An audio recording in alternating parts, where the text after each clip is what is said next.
7, 6, 5, 4, 3, 2, 1.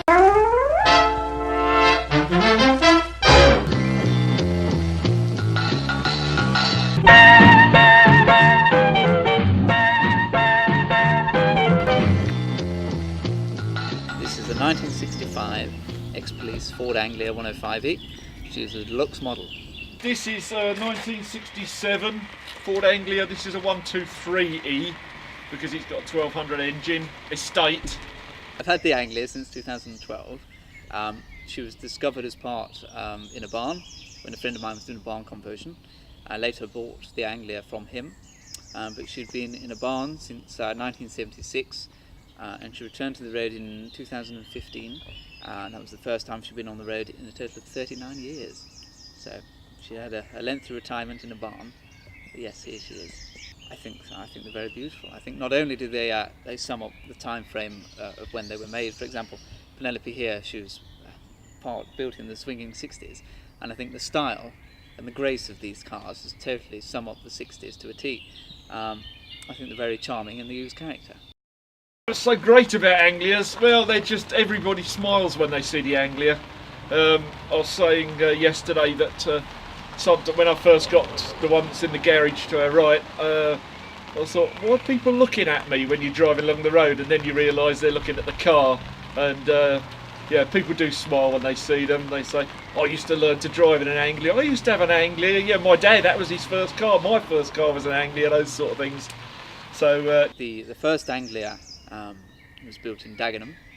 And later on in the production, the production was moved to Halewood at Liverpool for the later Anglias. Penelope was built at Liverpool, and that's where production carried on until 1967, where they were later replaced by the Escort Mark I.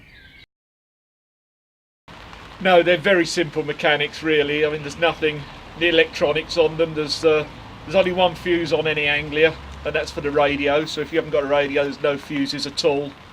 You couldn't get anything more simple than an Anglia, to be honest. Yeah, no electronics, nothing clever. She's very nippy, put it that way. The Anglias came with two engines. The first engine of which they were fitted for was the revolutionary Kent engine, which was the 997.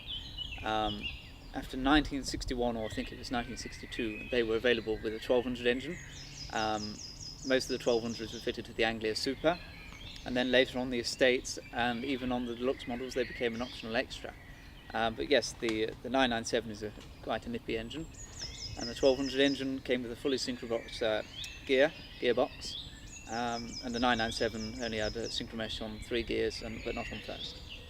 Body parts are a bit expensive, and some body parts are extremely difficult to get hold of. Things like front wings, which succumb to the rust, are next to impossible. I saw somebody who was selling the other week 2 wings and a front panel, and I think it was something around £2,000 for just the 2 wings and a front panel. So the spares are running gear, brakes, steering, that sort of thing. No, they're not difficult to get hold of. There's the Owners Club you can use, there's another firm that you can use to get parts. So yeah, the brakes, clutches, engine parts, they're all standard across the Ford range basically, so no, they're not difficult. Currently in the process of taking over, becoming a North Midlands rep for the Anglia Club, and part of that it involves organising Owners Club stands locally. So I'm organising a few shows this year, of which where Penny and my other Anglia and the other Anglias will attend.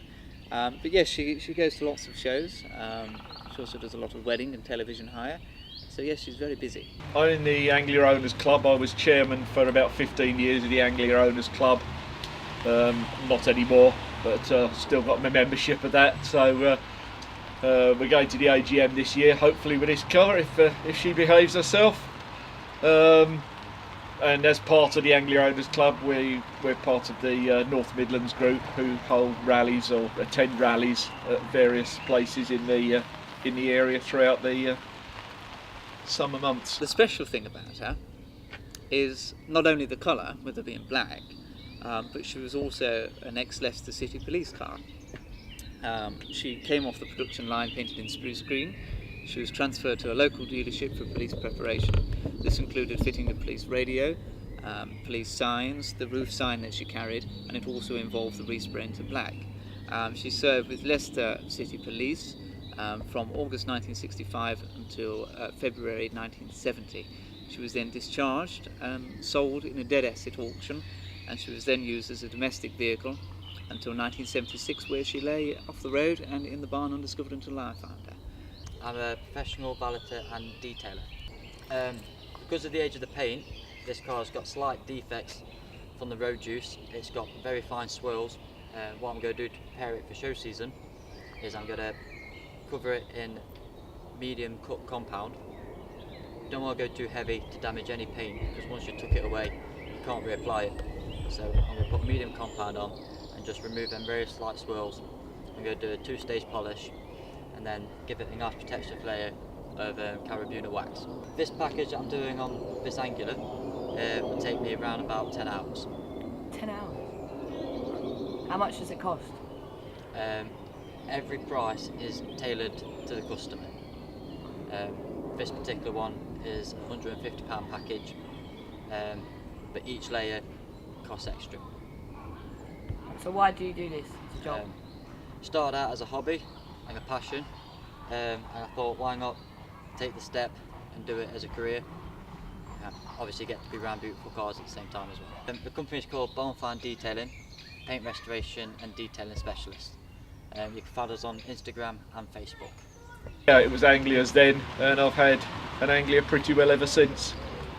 It's the British Revolution, a little car that holds a special place in many a heart. Its vibrant styling that oozes character make it a car we'll never forget. Through films and television, the Anglia has captured a new interest from the young. The Anglia remains a popular choice, and they're definitely here to stay.